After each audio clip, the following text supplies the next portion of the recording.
up here. But, man, it's so encouraging. But today I want to focus on something that I feel is just very important. And all the students like, hey, what are you preaching about today? Jesus. So we're going to talk about Jesus today because I feel like that's probably, for me, when you can't talk about anything else, you feel like you've tapped into other resources, it's always good to go back to Jesus. Yeah. Always good to go back to Jesus. So the title of my lesson today is Jesus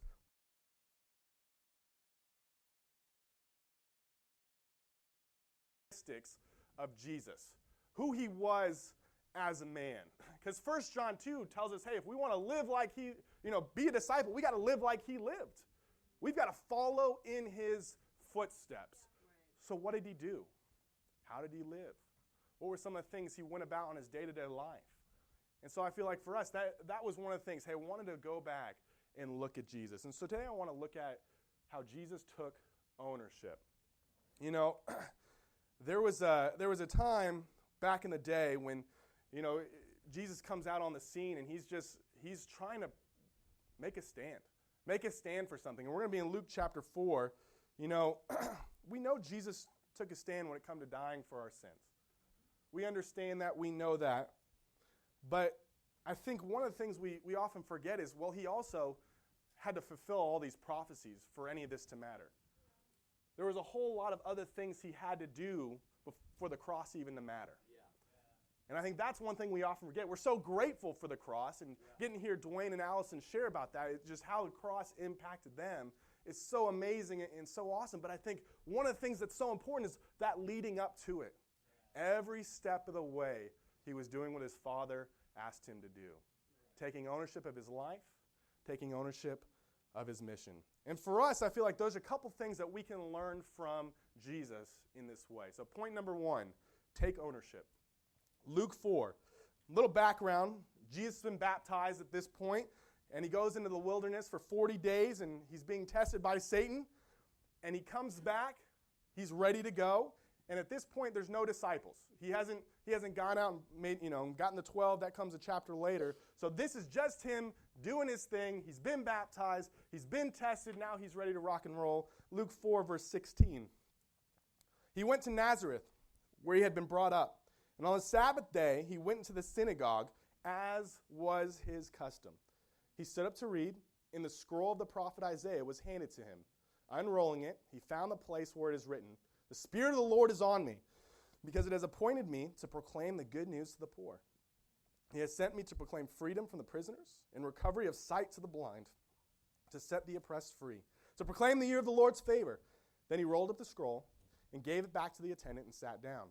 The eyes of everyone in the synagogue were fastened on him. He began by saying to them, "Today this scripture is fulfilled in your hearing." I absolutely love this passage. So basically, here's what's going on. Jesus pulls out a scroll, and he knows exactly where to go. So he knows his Bible. Important to know, well, he was the Bible. That's a whole other issue, but he knew his Bible, right? He reads the passage proclaiming and saying, hey, the Messiah is coming. And then he goes, oh, yeah, by the way, that's me. It's kind of like one of those, now modern days, like drop the mic moments. You know what I'm saying? Oh, by the way, I'm the guy you've been waiting for. And then he just kind of sits down. I tried to think of it, okay, what would happen if that happened today? Someone gets up on stage, hey, by the way, I'm Jesus. Nah, I don't think so. We're going to have to ask you to leave now. That would be great. We wouldn't take it serious. It would be something we just write off, and we really hope this guy doesn't, get any steam to his message, because to us it'd be a lunatic. And we've got to understand that's what they thought. That was their thinking. They were in that position, and they're waiting, and so all of a sudden Jesus comes along and says, "This is me." They're like, "No." In fact, it got so violent, verse 28, all the people in the synagogue were furious when they heard this. They got up, drove him out of the town, and took him to the brow of the hill of which the town was built, in order to throw him off the cliff. But he walked right through. And he walked through the crowd, and he went on his way. Jesus, yeah, exactly. Not today. You want to kill me? Maybe later. Sorry, guys. And he just walks right through. I see like this Moses parting the Red Sea moment. No thanks, not today. He had something, he had a purpose, and he owned it. Didn't matter what anybody else thought. Didn't matter if it put his life in jeopardy. He owned it because he knew what he was about. He understood his purpose. And so let's look at what is that purpose. Okay, I want to look at what exactly was he saying, what exactly was he proclaiming. Let's go back to verse 18. The Spirit of the Lord is on me because he has anointed me to proclaim good news to the poor. He has sent me to proclaim freedom for the prisoners and recovery of sight for the blind, to set all the oppressed free, to proclaim the year of the Lord's favor. So this passage doesn't say he's come to save the world, but he did that. It doesn't say he's come to be nice to others, but he did that as well. It says Jesus came with a purpose, proclaiming good news to the poor, healing the sick, and proclaiming the year of the Lord's favor. He took ownership of his purpose. He knew what it was very specific, and he lived it out. Do we have an ownership for our purpose? Is it our purpose? Or are we relying on the people in our lives? You know, I feel like for me, just trying often to figure out how to help other people. Okay, what's my purpose? Help other people. Okay, how do I do that? There's so many people to help. How do I go about doing this? Yeah. And because I get in that mode, I can get overwhelmed and say, well, I'm just not going to do anything then. Right. And I step back because it's like, well, I just don't know. It's like, well, have you asked anybody about it? Well, no. Well, you should probably do that. Oh, well, yeah, you're right. But instead of being proactive with my faith, instead I'm more taken back by, well, it's just overwhelming. Whatever my purpose is, whatever I feel like God's calling me to do, because it's too much, I can feel like it's overwhelming. And I step away from my purpose. But one of the things that I appreciate about Jesus is he made his purpose clear to others. And God allowed him to do miracles. The proof was in the miracles. Not necessarily only turning water into wine and all the cool, flashy stuff, but just seeing life in different lives changed. That was the proof. Hearing the testimonies today, I saw Jesus and I changed. I saw the cross. Even though I had a little bit of a religious background, I saw my life with Jesus and I realized I needed that. The proof was in that life. We had a sister who got baptized recently, and the story's amazing. I won't go too much into detail, but she started studying the Bible and then one day just decided to stop. And come to find out, getting a lot of persecution from the family, and just felt like, hey, I don't want to do that. Well, the sisters stayed in and just loved her. Didn't push much, they just loved her. And then one of their friends got baptized. And then all of a sudden, it just became more and more evident, hey, I need to get back into these Bible studies. So this sister started studying the Bible again, and all of a sudden, family started even throwing more persecution. Threats of pulling her out of school, threats of disowning her. Putting evil, just telling all the sisters were evil. They're terrible. They're lying to you. And she knew right then and there she still needed to be with God. And she was baptized last week. And it's just been so encouraging to see her heart to just love God. Said, you know what? I know anything could come, but I love God. We see those miracles. We see God work in those ways. And even though it's like, well, that was her life, I know I got to see that transform. And that inspires me. What inspires you? What are we inspired by? Do we have our eyes open to see God's miracles? Because I think oftentimes we're looking for miracles in our own life. Well, I haven't seen anything work in my life. Well, it's because we're looking down. Wow. Are we looking up? Seeing what God's doing to everybody else and loving up because we are a family. We are a family. 1 Corinthians 12, if we rejoice, one person rejoice, we all rejoice. One person mourns, we all mourn. Because we're family. And I think that's one of the things that's just been so encouraging to see these different victories in God.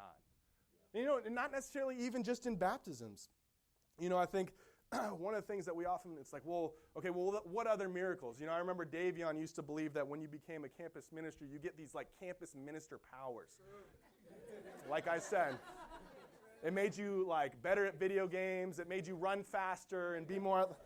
It's not true, by the way. But I think one of the things I've often realized is if we want to see miracles, well, we got to put in the work. We got to put in the work. God wants to do miracles through us. Are we willing to put in the work for that? These people needed to see Jesus. Jesus stepped out. He took ownership of the situation, and he said, look, I'm here. He didn't go about doing these miracles quietly on the side. It was in public. It was for everyone to see. His life was in jeopardy, but he didn't care. He took ownership of his purpose. The miracles that we see will show other people that God's working. These miracles, the miracles that God's doing, this is how we'll know God's there. And go to Matthew chapter 11. So John the Baptist, okay, he's like, okay, how do I know? Okay, Jesus has come on the scene. Okay, is this the guy we're supposed to follow? How do I know that, okay, I'm in the right place? Matthew chapter 11 and verse 2, when John, who was in prison,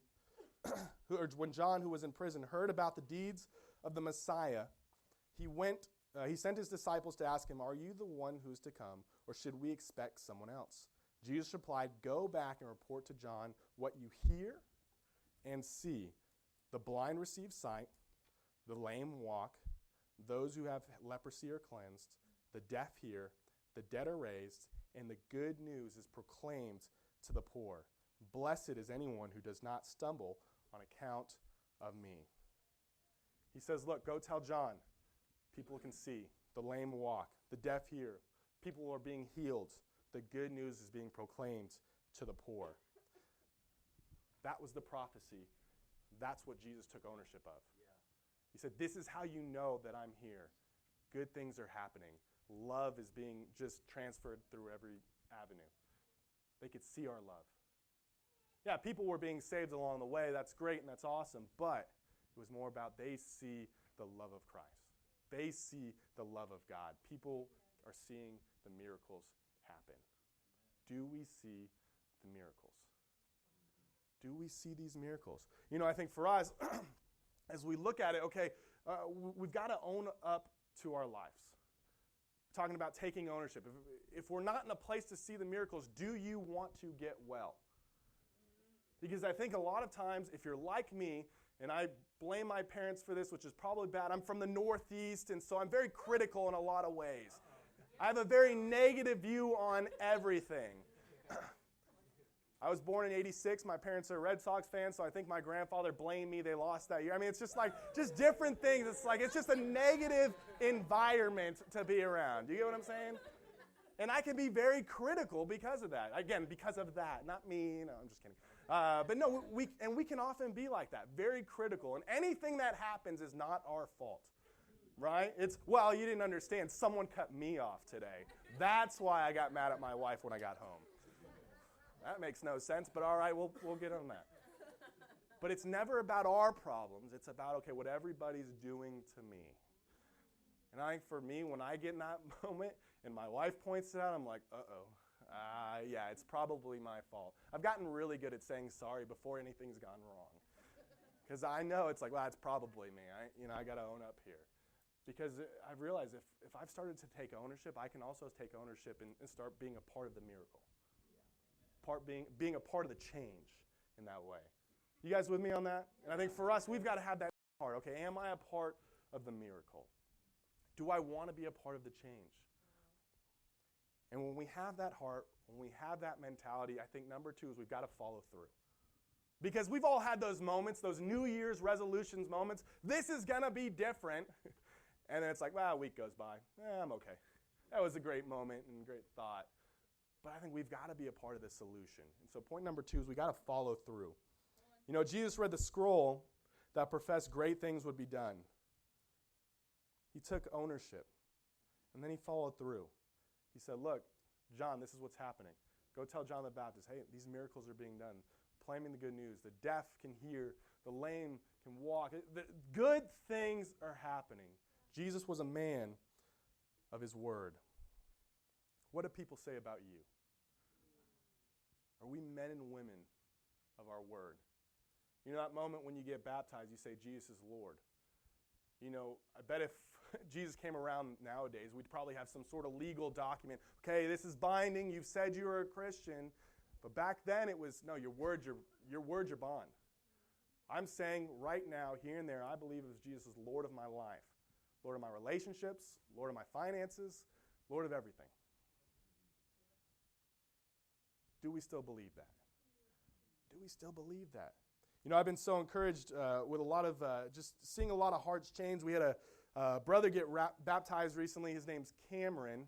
Where is he? There's Cameron right there. And, you know, it was encouraging. I met Cameron over 3 years ago.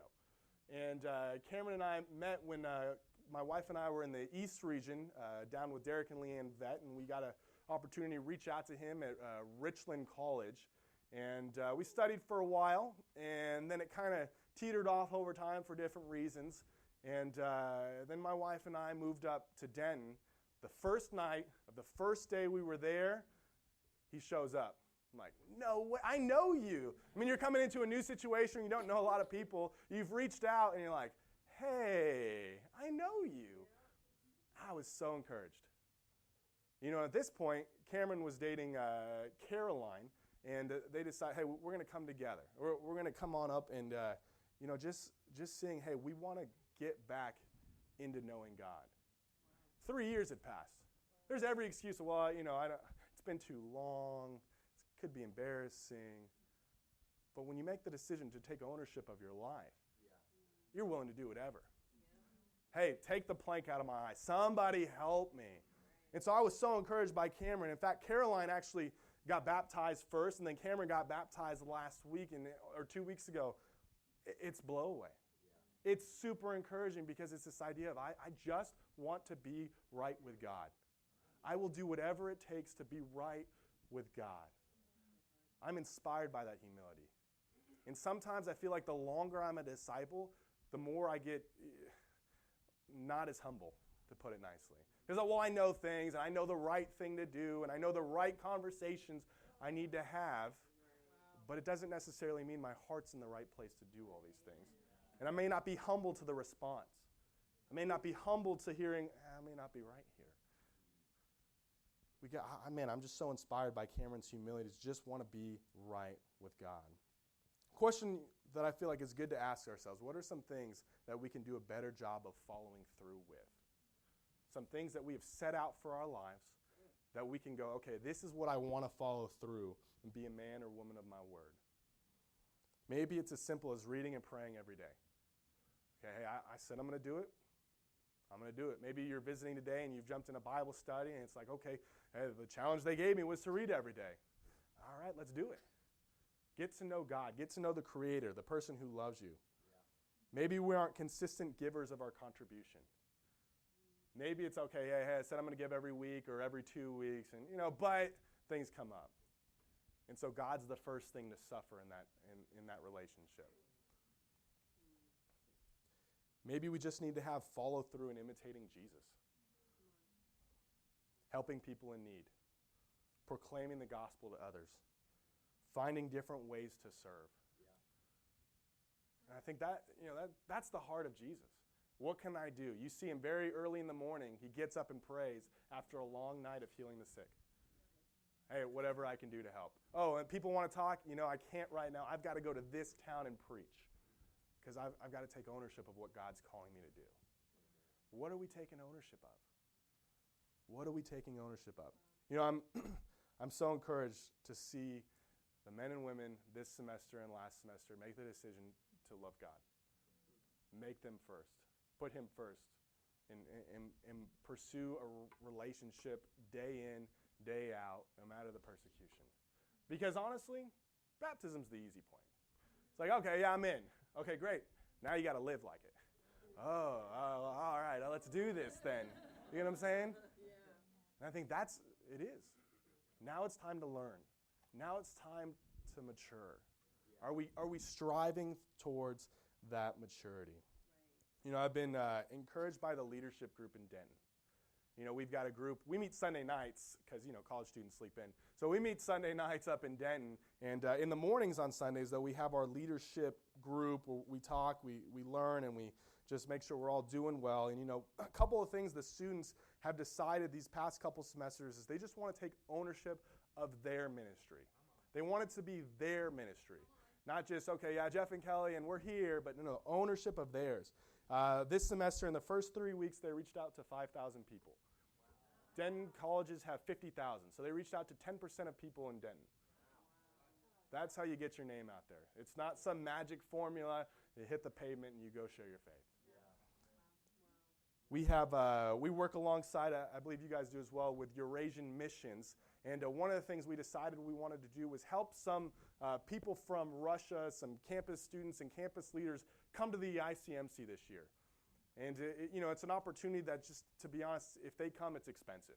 And so where the dollar's at, and kind of it's like 85 rubles to the dollar right now and dropping fast.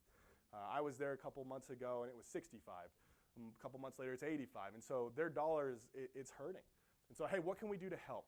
So us, along with the Heartland Lawrence group, we raised $3,200. Just the students. This wasn't like, hey, let's put it to the church. No, just the students decided we want to do something great for God, so let's do it. We want to encourage our family who we don't know, and let's just do something awesome for God. And I think now they're looking for, we got a couple students who've approached me. Hey, how can we raise money for the building we meet at? We meet at a children's Presbyterian center, and the lights are awful. We have to bring in our own lights, and someday I'm probably going to have the students start holding the lights just to get some sort. And when it's at 5 o'clock at night too, it's like we need lights or people will sleep. Let's be honest. Let's be honest. So it's like, okay, well, hey, now some of the things. What can we do to raise money to help just get lights? And you know what? If we stop meeting there, that's fine. This building though, we're a home to help kids. Whatever we can do to help. This is them. This is their heart because they're taking ownership of their ministry and they're following through. It inspires me. I'm like, all right, well, I got to step up my game then because I can't let them beat me. I'm in charge here. All right, I got to do better. But that heart to love is just so encouraging. I want to challenge you this week to take ownership of your purpose. What is God calling you to do? We have the things that God calls us to do. We got to go out and make disciples. We got to help others in need. Yeah, absolutely, those are important. But what else is God calling you to do? Maybe you've got something, you've got a program you want to start. I know a couple of the brothers are trying to start a 24-hour basketball game to raise money for hope. Okay, what can we do? How do we figure it out? I know one of the brothers doesn't even play basketball, but he wants to raise money for hope. Whatever we can do. What does God have on your heart to do for him? I think as we close here, I'm just so inspired by Jesus. He's just a man who took ownership of his life. A man that fulfilled all the prophecies he had to fulfill before he got to the hard part of dying on the cross. Because that wouldn't have mattered if he wouldn't have done everything God had asked him to do. It wouldn't have. But every day he woke up and chose to live for God. Do we imitate? And we're going to have our ups and downs. I get it. Life will throw us curveballs. But do we wake up every morning and decide, today I'm going to live for Christ? Because the Bible calls us every day to pick up your cross. Because we have to be reminded, okay, hey, every day I got to focus back here on Jesus. I'm grateful to follow a man who boldly walked into the temple, opened the scroll, and said, you know what, I'm here, I'm ready to do something. He had a purpose. And I'm grateful to follow a man that was faithful and followed through to the very end. Yeah. To the very end. And I hope and I pray that can be said about me. Yeah. Jeff was faithful to the very end. Amen. Through all the trials, through all the ups and downs, he was faithful till the end. And I appreciate the opportunity to share with you guys today. I pray that can be said about all of us. Yeah. We're faithful to the end. Yes. We made it.